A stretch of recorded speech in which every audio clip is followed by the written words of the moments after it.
Yep, we're here again. Hey, I'm having fun. Are you having fun? I hope you're having fun watching these.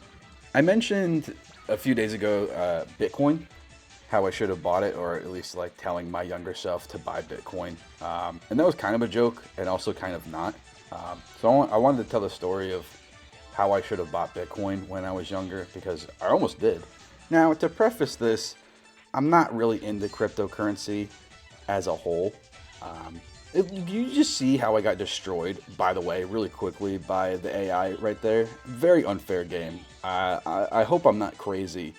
I'm just getting unlucky with this game and that I'm not just bad at it. You can think that I'm bad at it, but I also want you to understand that I think this game is very unfair. That's why it's taking me longer than I thought to beat this level. Anyway, I'm definitely not a crypto person. I'm very aware of it and I've been around it for years, as I'll get into, but I'm certainly, especially not in this modern climate of kind of meme coin and pump and dump and people getting scammed and people using it as an opportunity to take advantage of people. I've definitely gotten away from it, although I never was really into it. So, a little disclaimer, just be very careful if you're around cryptocurrency or you're familiar with people that are. I'm just concerned that there are easily opportunities for you to get taken advantage of financially. So that's not really what this is about, though. This is about Bitcoin and how I should have bought it. So back in, I guess I would say 2010, probably in the fall of 2010, my friends and I at the time, and this would have been high school. This would have been my sophomore year in high school. My friends and I were very internet savvy, right? We were around 4chan and YouTube and a little bit of the deep web. You know, we had a little too much of unadulterated, unsupervised internet time. Think of that what you will, but those are the kind of urchins that we were. And we had a lot of fun with it. We didn't do any horribly bad things, but we were very savvy. And we knew about Bitcoin well before a lot of most people did, obviously.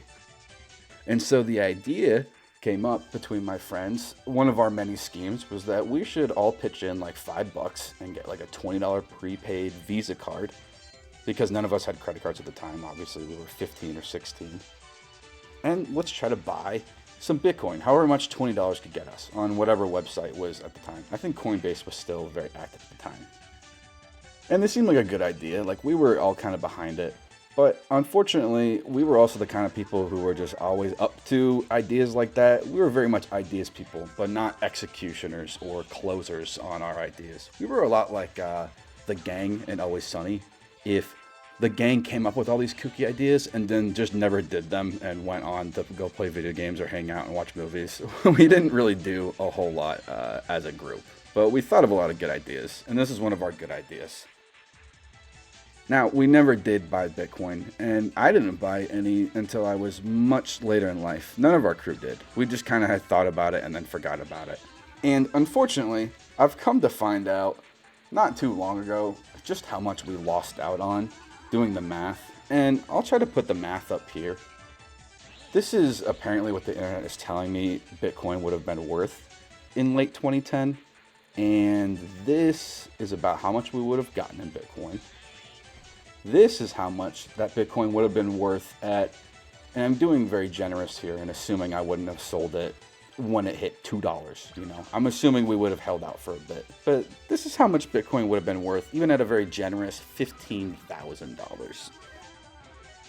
Even split 4 ways, that is very life-changing amount of money.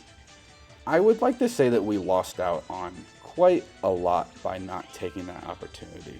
If there is going to be a silver lining to that at all, it's that I'm actually still friends with most of those people in that group.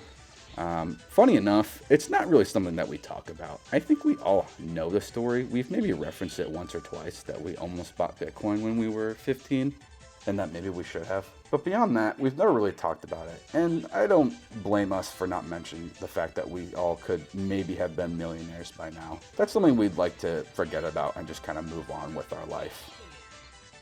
Now, I did have one sort of financial success, and I'll take it. Back in 2020, I did actually buy some Dogecoin when it was really low because Bitcoin had just kind of blown up because of the stimulus checks. And I thought, well, Dogecoin is kind of like the second Bitcoin. So maybe if I buy some of that now, it'll get really big.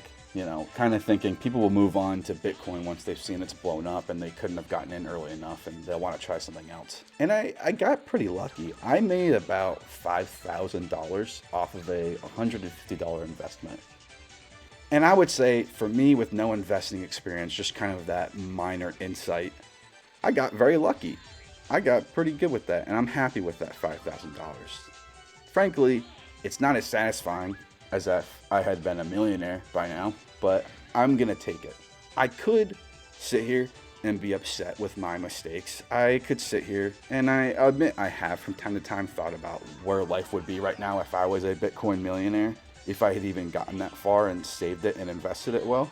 I could be upset by that, and I could be frustrated about my life not being where I think it should be, or I could just move on. I'm pretty happy with my life and where my situation is right now. There are obviously things I would want to change, but sitting in the past and regretting past decisions and where I could have been, it just doesn't seem very satisfying to me. That's not the here and now, and that's not anything that I can change for myself. But what I can change is how I think about my life going forward. Another thing I could change is getting first place, which I didn't do this time again. Now I got a lot closer.